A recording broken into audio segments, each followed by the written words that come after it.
Get ready to hear the truth about America on a show that's not immune to the facts with your host, Dan Bongino. All right, welcome to the Dan Bongino Show. Producer Joe, how are you today? Man, I'm glad to be alive right now. Yeah, you are. I'm not. I cannot be more upset today. This damn email system. I'm done with this thing. Gosh, we have this email system at one of my jobs at Shall Remain. I'm so tired of it. Every few months, the password thing shuts down the whole computer, and I got to sit there for a half an hour screwing around. Oh, man, alive. Don't email me at that email ever again, people who know me. I'm deleting it today. Sorry, don't care. You got to have that for work. No, not interested. Thank you very much. I'm laughing. Joe's, I'm like throwing stuff. I can't believe it. I am so mad at this thing. You have no idea. Yeah. Gosh, what is this today? Everybody's got to have 62,000 emails. You want to email me? Email me at the website. Which reminds me, by the way, if you listen to yesterday's show, I got an email today, Joe. A lady sends me in all caps, bold letters. I'm reading the email like, are we okay? Like, what is wrong? I can't believe you're bashing Fox. I'm like, we were? I'm digging through my head. I'm like, we bashed Fox. What do you? I'm over there all the time. I love Fox. What are you talking about? Yeah. So I go back and I listen to yesterday's show. Vox, Vox, Victor, violin, Vox, not Fox, Vox, not Fox, Victor, not Frank. I was talking about how we do facts, and if you go back and listen to yesterday's show at around the 6:15, 6:18 mark, I say we do facts and data here, not like CNN and Vox. Oh, reminds me of Rocky. Oscar X-ray. Yes, please, Vox. Gosh, Vox. It reminded me of Rocky 3. Where he says, yeah, I'm going to make you like tough as nails. And Rocky's like, well, I don't like those things. Snails, I don't eat those things. He says, nails, Rock. No, nails. Oh, man. From now on, I'll say Vox with a V, not with a... All right. A lot to talk about on today's show. Some really astounding reporting done by Aaron Klein over at Breitbart on a connection that we talked about a long time ago, but really nailed it down. And is Mueller hatching a secret plot here? It looks like Mueller, Joe, has a contingency plan to move his investigation on, even if he's fired after the midterms. So we'll get to that. All right, today's show brought to you by our buddies at iTarget. The iTarget Pro system is the best system out there for increasing your proficiency with a firearm. We love the iTarget system because it allows you to take your dry fire practice to the next level. Dry fire is when you safely at the range, always point that firearm in a safe direction, always. Safely at the range, you depress the trigger on a safely unloaded weapon that you've checked twice, and you've checked 3 times to make sure it is in fact unloaded. Why would you pull the trigger on an unloaded weapon at the range? Well, it allows you to practice your trigger pull, your grip, your sight alignment, and your sight picture without worrying about the recoil from a round going off. And it is a very, very effective way. Matter of fact, professional people who do this for a living, competition shooters, dry fire 10 times more than they live fire. I bet you didn't know that. It works. We did it in law enforcement. We did it in the Secret Service Academy. The iTarget Pro system will send you, though, a laser round that you will put in a safely unloaded weapon. And therefore, when you dry fire, there's not going to be any recoil. It's an inert round. But it will emit a laser, and now you can see where the round would have gone because they'll send you a target, too, and you can see exactly where your groupings would have been. It's the best system out there. Go check it out. Go to itargetpro.com. That's itargetpro.com. That is the letter itargetpro.com. Use promo code Dan, and you'll get 10% off. itargetpro.com. Okay.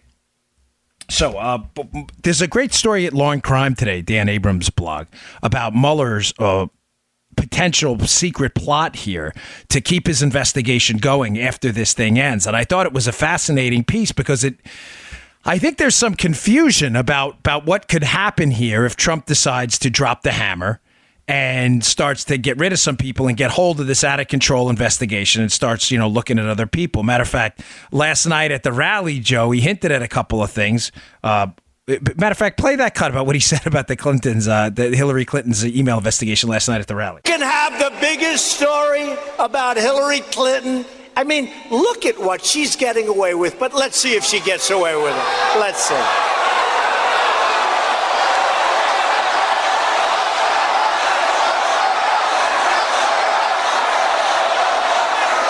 All I can say this, our Justice Department and our FBI at the top of each, because inside they have incredible people, but our Justice Department and our FBI have to start doing their job and doing it right and doing it now.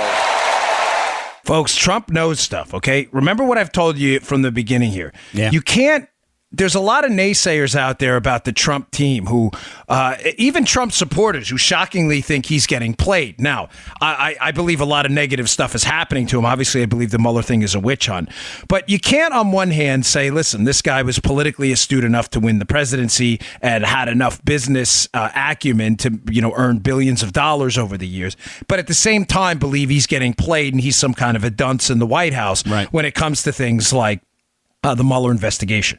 He knows what's going on. He knows the levels of Clinton corruption. He knows the levels of Clinton corruption that got waved off by the FBI, and he completely understands that this Mueller probe is out of control.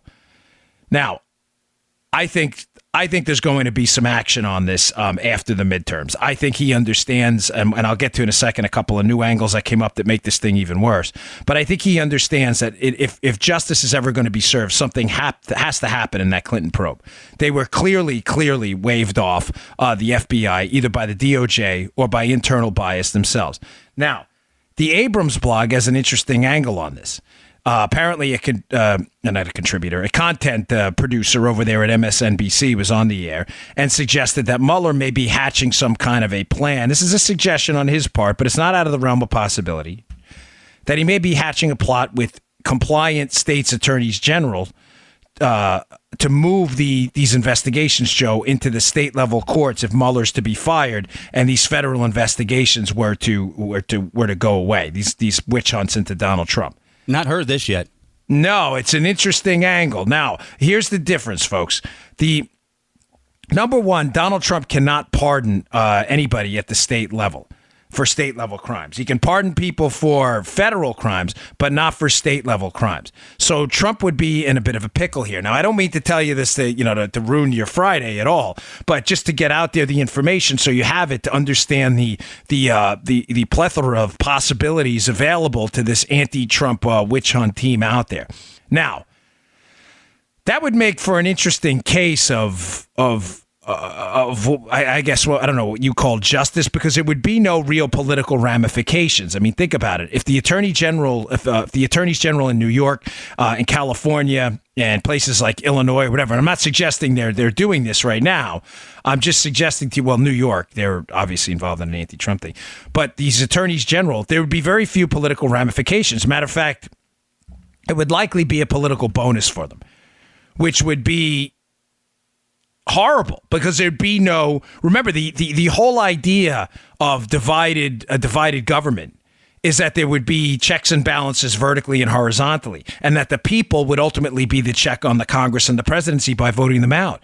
Yeah. But if these states are so heavily weighted towards liberal ideology, like California and New York, and Mueller, if he gets fired, is to seamlessly pass these on to the state's attorneys general, there will be no political ramifications for them. Matter of fact, it would probably be a political sales pitch. Look what we did. We engaged in this witch hunt on Trump after Mueller took over. This is a big problem. It's a huge problem.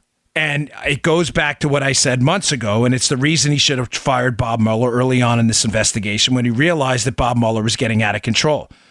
Because now that Mueller, Joe, has gone down this road, subpoenaed all this information. Right. Remember, you what's the old Stalinist line there? You show me the man, I'll show you the crime, right? Yeah, that's it.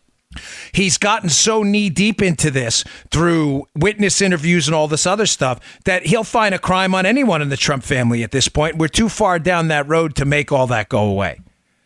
This is a significant problem. This was a man looking for Trump, not a Mueller, that is, not a man looking for a crime. So read the piece that's in the show notes today.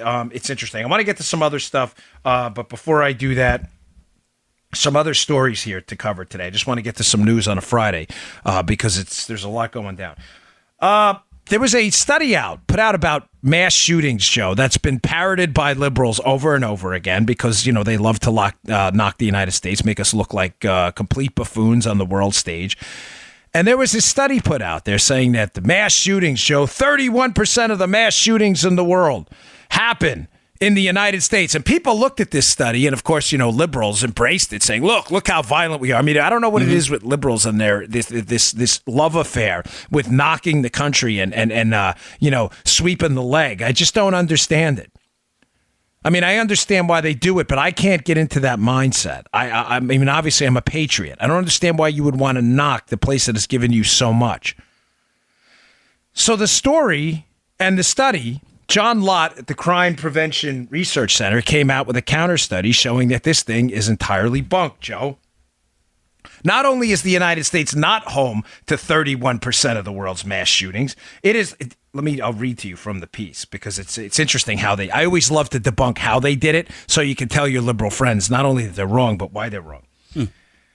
The U.S. is home only to 1.43% of the world's, quote, mass shootings, Joe, not 31%. Now, How did the original researcher throw the curveball on this thing and make Americans believe that the United States is a shooting gallery all over the place? Well, this is a quote from the piece. Langford's study, this is the guy who found that it was 31%. Langford's study reported that from 1966 to 2012, there were 90 public mass shooters in the United States and 202 in the rest of the world. We find that Langford's data represented a gross undercount of foreign attacks. Their list contains 1,448 attacks and at least 3,081 shooters outside the United States over just the last 15 years of the period that Langford examined. We find at least 15 times more mass public shooters than Langford in less than a third of the number of the year. So you see what he did there? They grossly undercounted the number of worldwide mass shootings whilst keeping the number in the United States relatively elevated, making it look like, in comparison to the rest of the world, the United States is this mass shooting gallery here. And of course, liberals jump on it to show that we're a uniquely violent group of people that requires what, Joe? More gun control and more liberal laws. Certainly. Folks, if you're a regular listener to the show, I'm obsessed with doing this. I wake up every morning looking at silly, dopey, liberal talking points and ways and efforts to debunk them. So when I see stories like this, they're important. Because number one, this is a serious issue. It's not a niche topic. I mean, obviously, shootings and deaths in public and mass shootings is not a partisan issue. This is an American public safety issue. But what bothers me about it is the effort by the left to take faulty, nonsense, spurious data and run with it to paint a picture of their own country that is not in any way corresponding and commensurate with the reality in our country. People know. Listen, if you live in the average town across America, in the heartland, anywhere outside of places run by liberals, let's be honest, folks, the chances of you being involved in a mass shooting, they do happen, but are very, very slim. Right. It doesn't correspond with your reality. So hearing that all of the United States is 31% of the world's mass shootings, knowing that there are other places in the world that are criminal bloodbaths, you're like, that can't be right. And of course, it's not. So I have the story up in the show notes today. It's in the Washington Examiner. It has the quotes. Please check it out. It's worth your time. All right. Another story that I'm fascinated with. Now, I brought it up yesterday, but I wanted to talk about it again today because there's a new angle on it from the other side. So you know about Dick's Sporting Goods. Dick's Sporting Goods decided they thought it would be a good idea to take what they call assault weapons, what Americans call rifles. Assault weapons is a political term. It's not an actual tactical term. It's just nonsense. Assault. I mean, I'll never forget the debate I did up in Maryland with their now Attorney General Brian Frosh on a show called Square Off, and I asked him. He was running for Attorney General at the time, Frosh, and I said, "You know Frosh, right, Joe?" Yeah. And I said to him on the air, "I'm like, can you define for me an assault weapon, folks? This guy is a lawyer running for the attorney. He now is the Attorney General in the state of Maryland. He had no idea. Watch the. I think it's on YouTube somewhere. I wish I had the link to it, but you can see him bumbling and stumbling through a definition of what an actual assault weapon is because he doesn't know. He has no, but he wants to ban it. I want to ban assault weapons. What are they? I don't know. We got to ban them. So Dick's Sporting Goods decided to be a good idea to pull these assault weapons, what they call assault weapons, again, off the shelves, which is nonsense. Dick's. So there's an interesting piece up at the Blaze I have in the show notes today where some insider, he is actually, either he's on the board or he's an insider for the company, Joe. He was on some of these earnings calls, and he says for the last 3 quarters, their earning calls, they've said that this will hurt their business. That the quote is, it will hurt their business. Mm-hmm. So they know, internally, understand this. They know that this is a nonsense policy. It's going to hurt their business. It's not going to have a scintilla of an impact on national crime rates. The Clinton administration's DOJ did a exhaustive study on the, quote, assault weapons ban, found it had no effect on gun crime. It was a disaster. The policy was a total, complete waste of time. Dick's understands this is going to hurt their business, but they do it anyway. Now, I bring that up because this shows that this is an ideological, almost religious-like conviction. It's not a conviction based on reason. They thought they were going to appeal to the snowflake crowd and that the snowflake crowd was going to save them on social media. But the problem, folks, as we're seeing with places like Dick's, and I want to add to this today, and places like In-N-Out Burger, which is, they're a good company. I don't want to conflate them with Dick's in the stupid business decision realm. In-N-Out Burger did the right thing. But I want to point out why these boycotts and these business decisions meant to appeal to liberals never, ever work and almost always blow up in their face. Almost every single, remember the Chick-fil-A boycott as we discussed yesterday? Yeah. It just totally blew up in their face. Like at Chick-fil-A, I wish they were a publicly traded company. I would have bought stock. Anytime you hear, by the way, folks, about a liberal boycott coming up, buy stock in the company immediately. It will almost always benefit you financially. A few of them, they've managed to, here and there, they've managed to make a dent and stuff. But anytime there's a liberal boycott, it turns into a boycott for conservatives later. I'm going to get to why in a second here. But In-N-Out Burger. In-N-Out's an interesting story, too, because In-N-Out Burger, which makes a really, really terrific hamburger, right? Aren't they good? Yeah. Mm-hmm. For me, I don't know, 1 or 2 Five Guys in In-N-Out. I'm not sure. Some days I'm Five Guys, some days I'm In-N-Out. Yeah. But I can tell you, In-N-Out makes a serious burger. Oh, yes. Animal style. It's hardcore. You can't go in there and leave and not be like, whoa, that was solid. And it's really well priced. I mean, In-N-Out has a really terrific business model. Yeah. In-N-Out Burger is an icon in California. You can't, you can't swing a stick without hitting an In-N-Out Burger around California. Well, what happened? In-N-Out Burger made a $25,000 donation to the Republican Party. Keep in mind, In-N-Out has also made donations to business-friendly Democrats as well. But it is a company that is, they've been known to. I don't want to mischaracterize them, so I'm being very careful here. Not that I'm embarrassed at what they do at all. I just don't want to mischaracterize the company. But it's a company that's been known to cherish their moral values. Let's say they put some Bible verses on some things, and the company it's a good company, mm-hmm. and they believe in morals and ethics, and not just straightforward, raw business decisions. I guess I may not be characterizing them well, and I don't want to hurt them, so I'm kind of being delicate there. Right. But it's a good company full of good people. Let's leave it at that.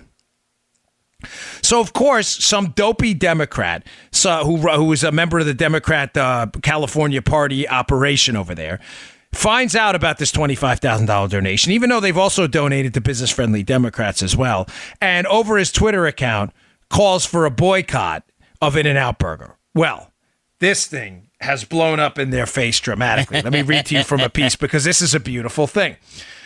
All right. This is from a piece at Pilot Online. This is the Democrat Party. The Democrat Party calling out their own guy. Says, we're not happy that In-N-Out gave the money, but we're not calling for an official boycott, some guy named Vigna said. Democrats are fired up, and the chair, the guy Bauman, who sent the tweet about the boycott, is definitely giving voice to a feeling a lot of people have right now. Folks, they are backtracking and trying to get their way out of this so fast. By the way, folks, that's not Joe laughing. I get a lot of emails. No. Is that Muttley? That's Muttley, yeah. Muttley. I get a lot of emails about it. It's not Joe laughing. That's Muttley. Because the guy sent me an email the other day. He goes, wow, that sounds like Joe. Like Joe sounds like Muttley. It is Muttley. That's why it sounds like Muttley, because it's not Joe sounding like Muttley. But the Democrats are backtracking their way out of this thing quickly because they realize that, by the way, the lines at In-N-Out Burger yesterday were long. And the funny thing is, at the end of this Pilot Online piece, Joe, this is hysterical. Someone's interviewing people for this, and they're interviewing some guy who's eating an In-N-Out Burger, and they tell him about the donation. He's like, or he hasn't picked up his food yet or something like that. And they're like, hey, how do you feel about this? He's like, yeah, I would think I'm a big Democrat. I would think about not eating here again, but I got to get my lunch first. So it's BS. Good. Now, this speaks to a larger issue. I like to take things out to the 60,000-foot level sometimes. Yeah. Here's the problem, folks. We actually, and I'm not talking about all Democrats here, but I'm talking about liberals when I make this characterization. The reason liberal boycotts almost always not only blow up in their face, but lead to boycotts and are really good for business for companies, and the reason conservative boycotts work, I mean, the NFL, Target, Dick's, the list goes on and on. That's why I'm comparing the two now, is because, folks, unlike the far left, not all Democrats, but unlike the far left, we actually believe in this. Liberals don't, but liberals are complete total hypocrites. You name me the issue. Name me any issue. I'll tell you how they're complete hypocrites. What do I mean? When we say things like big R God-given rights, the right to free speech, the right to self-protection, the right to assemble, the right to petition the government, the right to practice your religion free of government interference. When conservatives, libertarians, when we say this stuff, we mean it. These are institutional bedrock values which guide every one of our actions. We don't believe that government is there in any way to give us these rights. We believe they're there only to enforce rights granted to us by God. Liberals, I think, fail to understand that about us. Libs, get this through your skulls. We are not asking for your permission. I don't know where you got that from, why you think that is. We are not asking for your permission. Our rights are granted to us by God. We are not asking. We are not coming with hat in hand, begging you for our rights. We're not asking. This is what you don't understand about us. We believe firmly with every red blood cell flowing through our veins and arteries. We believe that these are our rights. You have nothing to do with them. Government, all it does is provide an architecture to enshrine what's already ours. The house is ours. The police department may ensure its security in case I'm broken in, but the police department doesn't give us the house. The government does not give us these rights. Liberals seem to think that we're asking them. We believe in this in our hearts. So when you attack those rights, a company like Dick's, and listen, they're free to do whatever they want. They are a free company. I'm not suggesting any government interference. Twitter, all these other companies. I'll be on Tucker Carlson's show tonight talking about this, social media stuff. You want to do it? Go right ahead. But understand that conservatives believe that their freedom of expression, their freedom of self-protection is a God-given right. And if you're going to get in the way, listen to me. Conservatives will never, ever forget. Liberals on it. That's why, and to sum up on that part, that's why conservative boycotts are extremely damaging, if not potentially fatal to some businesses. Because once you get in the way of disrespecting American patriotism and the flag, Target, where they decide, well, we're going to let men in the women's room, and people in the heartland like, wait, what? Dick's, well, we're going to pull what we call assault weapons off the shelves, and we're going to get active against Americans' big R God-given rights to self-protection. Conservatives never ever forget that, ever. They will never go back. Now, and again, it's because they believe. Liberals, on the other hand, let's address their side of the equation. Liberals call for boycotts all the time. All the time. Again, the In-N-Out Burger is just the latest example. But contrasting what happened to them and what happened to Dick's, who's really suffering. We now know on earnings calls, as I just said, that they're acknowledging this is really hurting their business, right? Mm-hmm. In-N-Out Burger was packed. I can almost guarantee you that In-N-Out Burger is going to have, almost guaranteed, it's going to have one of its best earning quarters in years. Because, folks, liberals really don't believe what they say. Again, tell me the issue. Taxes? So, not to go down the laundry list, because I've done this show before, but it's important. Liberals, Whereas conservatives genuinely believe in economic freedom and the lowest tax rates, the Ron curve, right? Humanly possible to finance the constitutional role of government without taking a penny more from their citizens, the very essence of economic freedom. And we stand by it. In other words, we believe in economic freedom for me, for you, for everyone else, and that's how conservatives vote. I wish Republicans would do the same, but that's how conservatives do it. I'm talking about Republicans up on the Hill, not voters. Liberals don't do that.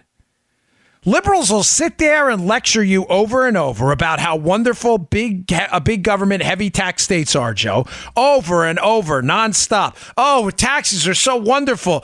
Gosh, do we love taxes? Taxes are great. Taxes are a philanthropic public good. Taxes, we're going to fix people's health care with higher taxes. We're going to fix everything with health. And what do, Joe? Every opportunity they can get, they themselves bail out of paying higher taxes. Uber or taxis. Yeah, right. And then you had Ocasio-Cortez yesterday with that, knocking the taxi service, right? And knocking the Uber. Oh, Uber stinks. Meanwhile, we find that on FEC record. She's all over Uber. Boom! This is nonsense. They're hypocrites. They don't believe it. Ask your liberal friends about taxes. Ask them this very simple question. If taxes are a net public good, they result in good things in the end run, and government can spend money better than you can. That's the whole essence of taxation. What else could it be? I'm giving my money to a government official because what? I'm a liberal, right? Pretend you're a liberal for a second. I know it's tough. You have to dumb yourself down a little bit here. But you're suggesting that giving your money to a government official, it will be better spent. What else could you be talking about? Ask them then why they don't donate extra money to the government. There's a box to check on the IRS form. If it's a public good, why don't they do it? Now, their answer will be, well, because other people won't do it. But I've told you that's nonsense.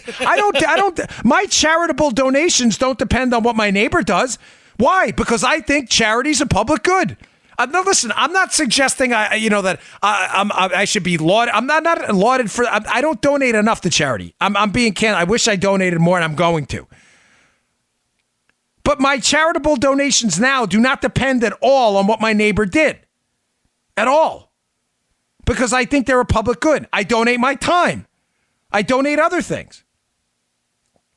They don't depend on what my neighbor does. So that's a nonsense argument.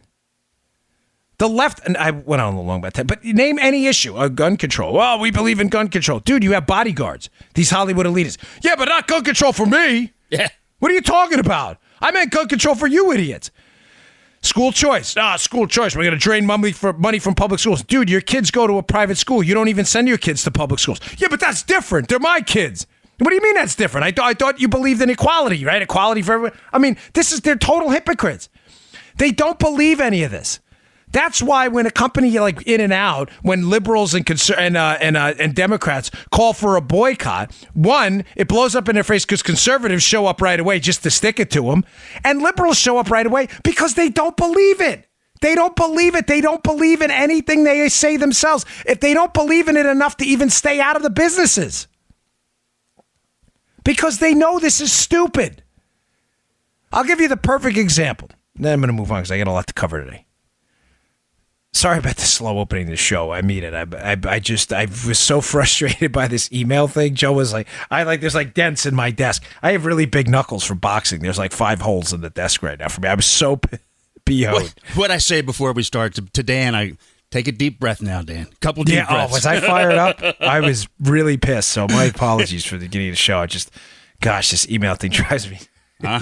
Woo. Yeah, it drives me absolutely nuts. I don't know. What the heck was I even saying there? I just totally lost track of where I was going with that. The bottom line is they don't believe in what they're talking about. Right. It's hypocritical. It's nonsense. They don't believe it, and they don't believe it enough to stay out of the businesses, but conservatives do. Oh, the last point I was going to make is, so I was going up to Fox, I don't know, about 3 weeks ago to do the 5. And I fly into the airport, I jump in a cab, and there's a Chick-fil-A. It's actually 2, I think on 6th Avenue, 2 Chick-fil-A's in New York. So the driver, we weren't running late or anything, but, driving through the cross streets of Manhattan is tough, and you'll sit there on one street for like 15 minutes. So there's a Chick-fil-A on the corner. I see this line, but I see this line of people, and the way this, you move so slow on the cross streets of Manhattan, for those of you who drive there regularly, you know what I mean. And I see this line, but I can only see the end of the line. I don't know what they're lining up for because the Chick-fil-A's on the corner and we're only in the middle of the block. So I'm like, what the heck are all these people lining up for? So, of course, in New York, you move like an inch every hour. So inch up. And we get closer and I'm like, what is it? I can see the red Chick-fil-A. I'm like, oh my gosh, it's Chick-fil-A. And I laughed.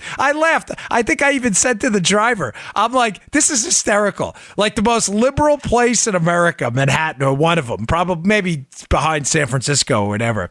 But the most liberal place in the world, and the Chick-fil-A is packed. You know why? They make a good chicken sandwich, and liberals don't believe this stuff. They're totally, completely hypocrites. They don't believe it. And thank God they don't.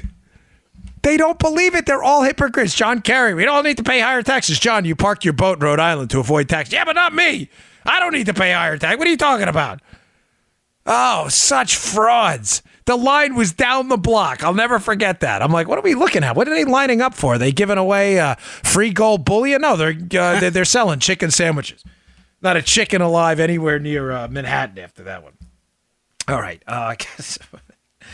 Oh, we're off the rails today completely. It's Friday, folks. Get a weekend off. We'll do a Labor Day show, by the way, on Monday, so it'll be normal time. Don't you worry. We don't.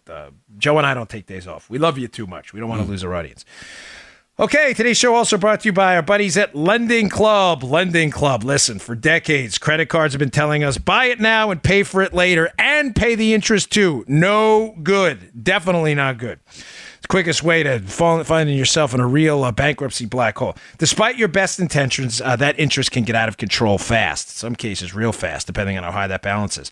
With Lending Club, you can consolidate your debt or pay off credit cards with one fixed monthly payment. Since 2007, Lending Club has helped millions of people regain control of their finances with affordable, fixed-rate personal loans.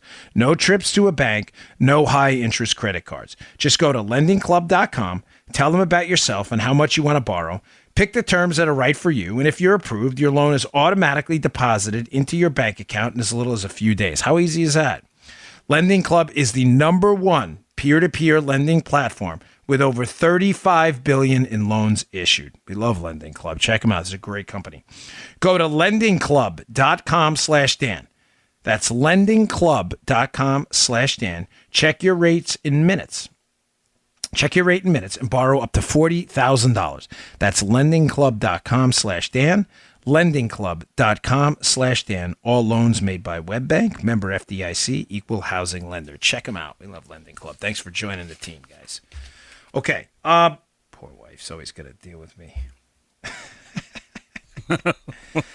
So Aaron Klein at Breitbart has a just mind-blowing article again, pointing out something we've been leading down this path for a long time now about how this whole thing is a huge setup, how this Trump team got screwed massively from the beginning.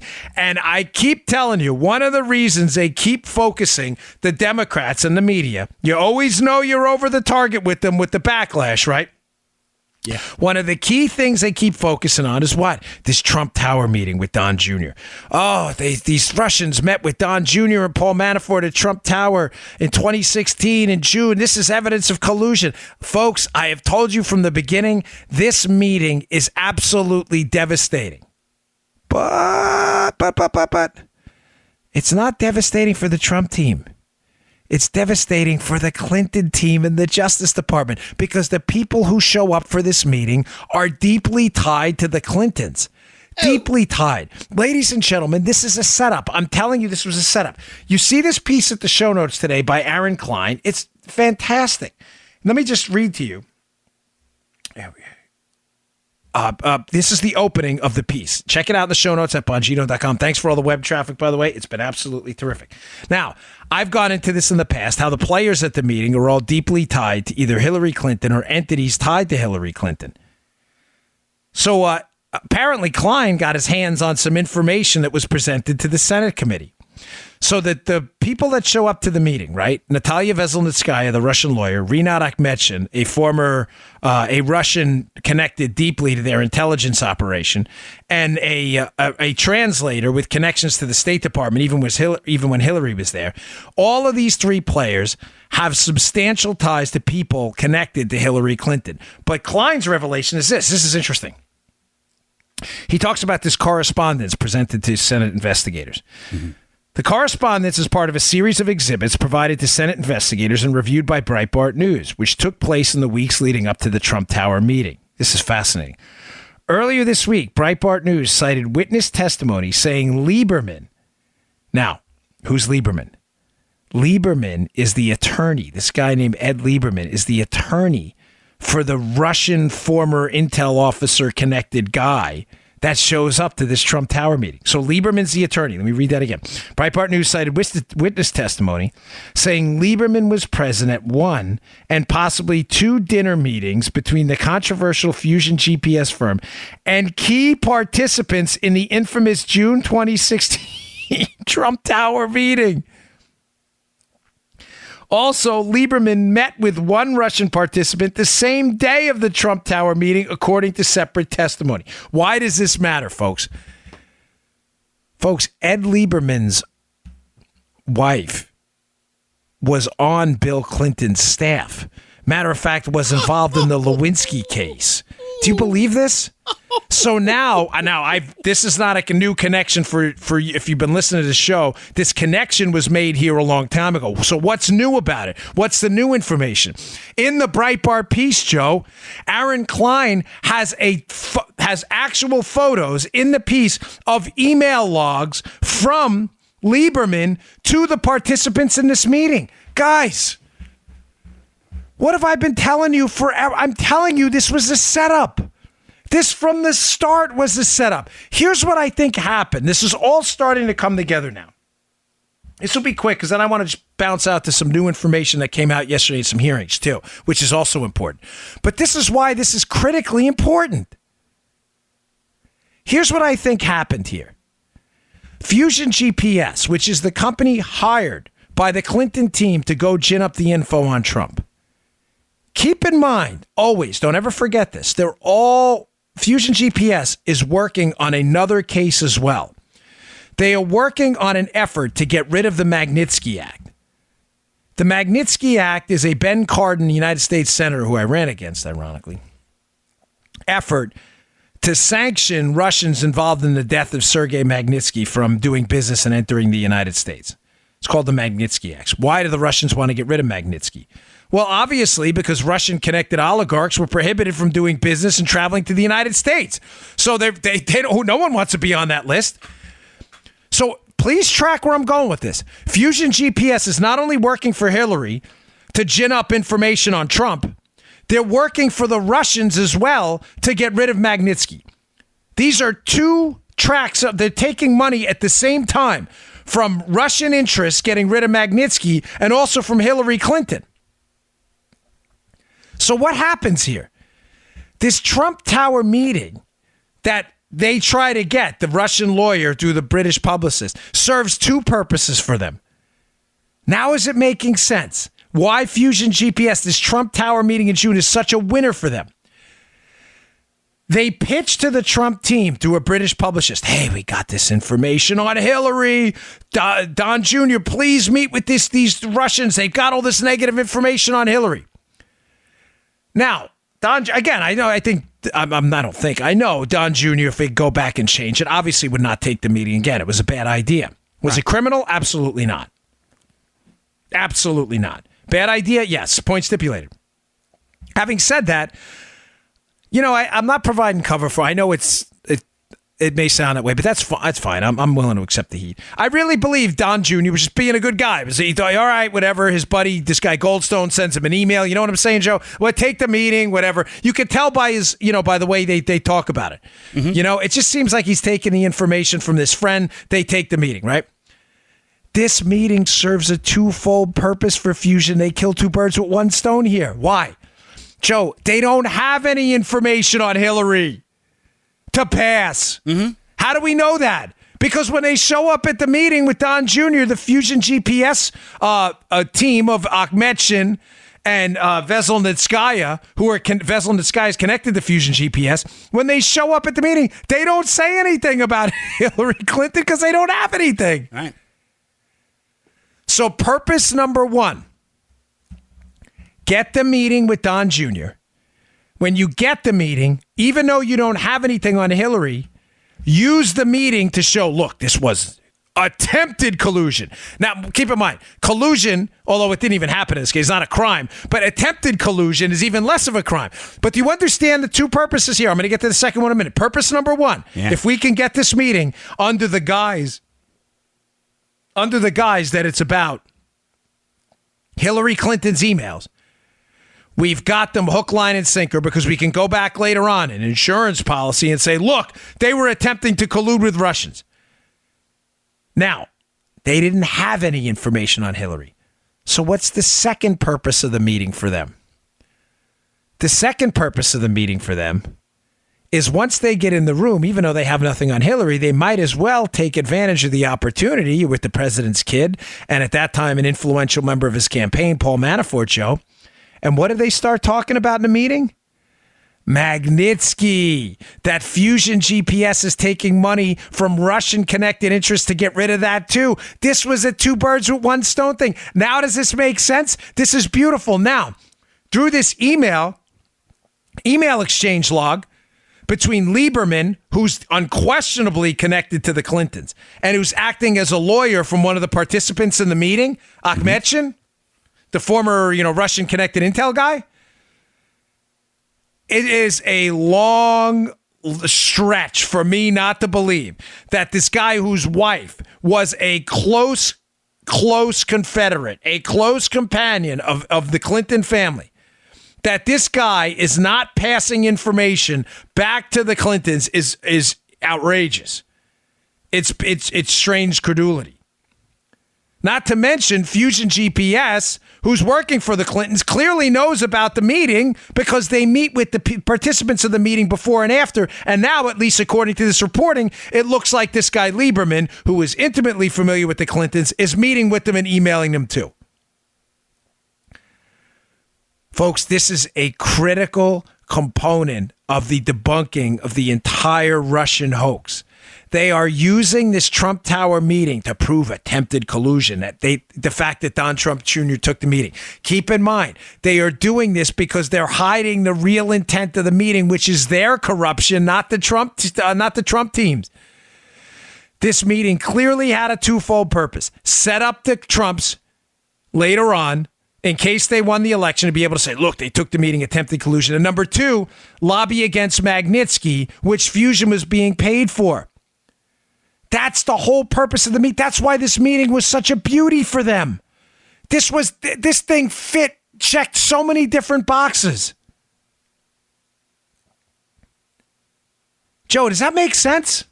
Oh, is this crystal clear? Yes, it's very clear. Yeah. Now, we've mentioned Akhmetshin and his ties to Lieberman in the past, Lieberman's ties to the Clintons. But read the Klein piece in Breitbart today and just look at the screenshots. This guy connected to the Clinton orbit is emailing everybody involved. Fusion GPS, Akhmetshin. He's all over this thing. Meeting with them before, meeting with them during. There's even an allegation in there that Lieberman met with Akhmetshin after the meeting. What do you think that was about? Oh, man, I can't believe suckers are still falling for this thing. All right, I got another angle on this, came out yesterday, which is really interesting. But again, I always appreciate your patience. We have great sponsors. They love to be here. They love talking to you. And I appreciate all your support of our sponsors. It means a lot to me. ExpressVPN. With all the recent news about online security breaches, it's hard not to worry about where your data goes. Making an online purchase or simply accessing your email could put your private information at risk. I saw a lot of this when my prior line of work when we did electronic crimes. You're being tracked online by social media sites, marketing companies, and your mobile or internet provider. Who wants that? Not only can they record your browsing history, but they often sell it to other corporations who want to profit from your information. Did you see that thing about Yahoo, by the way, and their mail scanning emails and stuff? That was crazy. That's why I decided to take back my privacy by using ExpressVPN, and I love it. ExpressVPN is easy-to-use apps. Even I'm not a tech guy at all. I figured this out in 2 seconds. ExpressVPN is easy-to-use apps that run seamlessly in the background on my computer, phone, and tablet. Turning on ExpressVPN protection only takes one click. It's that simple.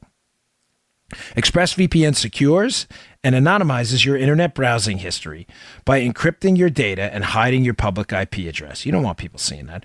Protect yourself with ExpressVPN, and protecting yourself only costs less than $7 a month. It's a good investment.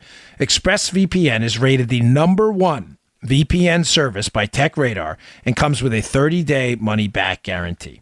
So if you ever use public Wi-Fi and want to keep hackers and spies from seeing your data, ExpressVPN is the solution.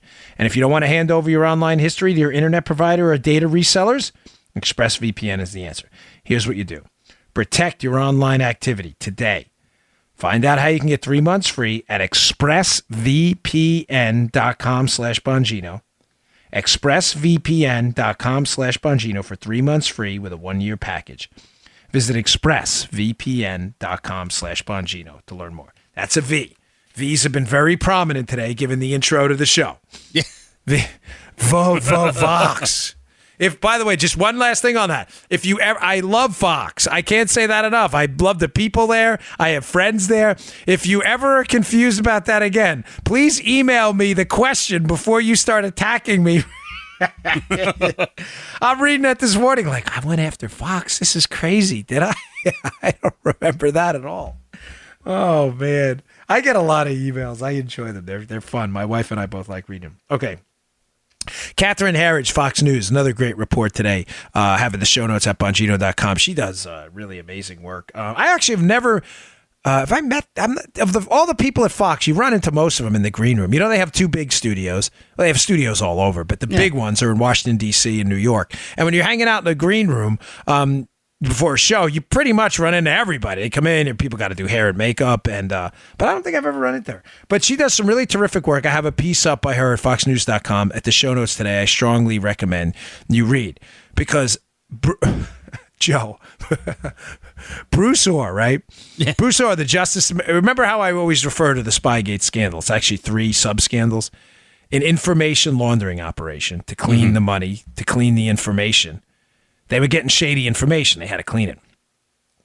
The spying operation on Trump through Halper and others, and the Trump team, and the 2-hop rule. And the framing and the setup of Donald Trump, which we just addressed through the Trump Tower meeting. So we just hit part number 3 of that, just to be clear where we are. Back to part number 1, the information laundering scandal. They knew they were getting bad information from Fusion GPS and Steele. They knew it. Why? Because now Catherine Herridge piece confirms it. Her sources are saying that Bruce Orr went behind doors and up on the hill, Joe, and threw everybody under the bus. Everybody. Everybody's going down. This is it. Everybody's about to take a fall. I think Bruce Orr knows he is in deep trouble. I think he knows his wife is in deep trouble. I'm going to get to some of the reasons in a minute. But Bruce Orr knows he's in deep trouble, so he is chucking everybody under the bus as soon as possible to get himself either out of trouble or to say, hey, if I'm going down, you all are coming with me. So what happened yesterday? Orr said, according to Herridge's sources, Catherine Herridge, Orr said in the testimony yesterday that he had warned off FBI and DOJ officials that the information he was getting from Christopher Steele, you know, the dossier, all the negative stuff on Trump, that it may in fact be suspect. Folks, that may seem like a small thing because if you're a listener to the show, you know, of course the information was suspect. It was crap information. It was wrong. The dossier is just junk. I mean, Joe and I could make up a dossier tomorrow on whoever and just, it's junk. It's garbage. It was made up. But the fact that the Justice Department official, the number 4 guy, Bruce Orr, who was talking to Christopher Steele, who created the dossier, after the FBI fired him, relaying the information to the FBI, and now Orr says he was telling the FBI, hey, listen, the information may be suspect in the dossier, and here's why. And they still used it. Joe, they'd already fired Steele. They already fired him for lying about his press contacts. Now you fire him. Now you're taking his information again to a Justice Department guy who is telling you that the information is suspect. And you still used it. Folks, this is devastating information. They've got it now from Orr himself. Orr saying, I warned them. Do you understand how much trouble these bureau guys are in and these DOJ guys for walking in? Now do you see why Rod Rosenstein and Sally Yates signing off on these FISA warrants without double and triple checking the information, despite the Woods procedure requirements to do so? Now do you understand why they are in so much trouble and what happened yesterday is so devastating? Orr has now implicated everybody in this. Instead of Orr taking the fall himself, Joe, and Orr coming out saying, listen, I got the information. It was shady. I should have said it was shady. I didn't tell him who I was getting it from. I just said it was a reliable source. Orr would have taken the fall himself. My wife was working at Fusion GPS. I should have warned everybody off. He didn't do that. They all knew. They knew about his wife at Fusion GPS. They knew the information he was getting was shady, and they ran with it and swore to it anyway. This is devastating stuff. Now, also in this explosive report by Heritage, it's short, it's sweet, it's worth your time. Orr also admits that, Joe, this one is like, I read this. I'm like, please, for the sake of the country, please tell me this is false. It's not. Apparently, Orr behind closed doors also admitted that he was in regular communication with Andrew Weissman, too, while he was at the Justice Department. Now, I don't know if you remember the names, like I always ask you to. If you do, right now you're scratching your head going, are you kidding me? Andrew Weissman was a Justice Department official being briefed by Bruce Orr. Who is Andrew Weissman now? What's he doing now? Oh, he's Bob Mueller's pit bull. Oh. He's the lead investigator on Bob Mueller's witch hunt team. So let me just be clear what I'm telling you here. Andrew Weissman is now investigating Donald Trump as Bob Mueller's lead investigator, despite being a Justice Department lawyer who was being briefed by Bruce Orr, who was being briefed by a widely discredited and fired FBI source who Bruce Orr wasn't even sure was credible. And now Weissman is investigating Trump for Russian collusion charges that originated with a source Bruce Orr was using when Bruce Orr wasn't even sure the source was telling the truth. Folks, do you believe this scam? Holy cow. Now, just to be clear, because I know some of you are getting frustrated. I understand. I am too. I believe the calls after the election for a second special counsel will get overwhelming. I believe if there's not some action immediately after these midterms, because people are distracted now, and there's that 60-day rule by the Justice Department from announcing. There's a general rule in the Justice Department that you're not supposed to announce potentially election interfering information 60 days before an election. I'm just asking you here. I know I've just be patient till the election, because it's not the Justice Department. There's a rule in place there. But if there's not action immediately after the midterms, I expect that Sessions will probably be fired. Rosenstein may be fired as well. And they may say to Huber, listen, if you're not busy and actually doing your job and investigating, it's time to move on. We're going to have to find someone else and get a special counsel, because now this is overwhelming. Weissman should resign, Joe, immediately. Mueller should get rid of all his corrupted and conflicted attorneys on this case. Mueller should be fired right after the midterms. This case is a total disgrace.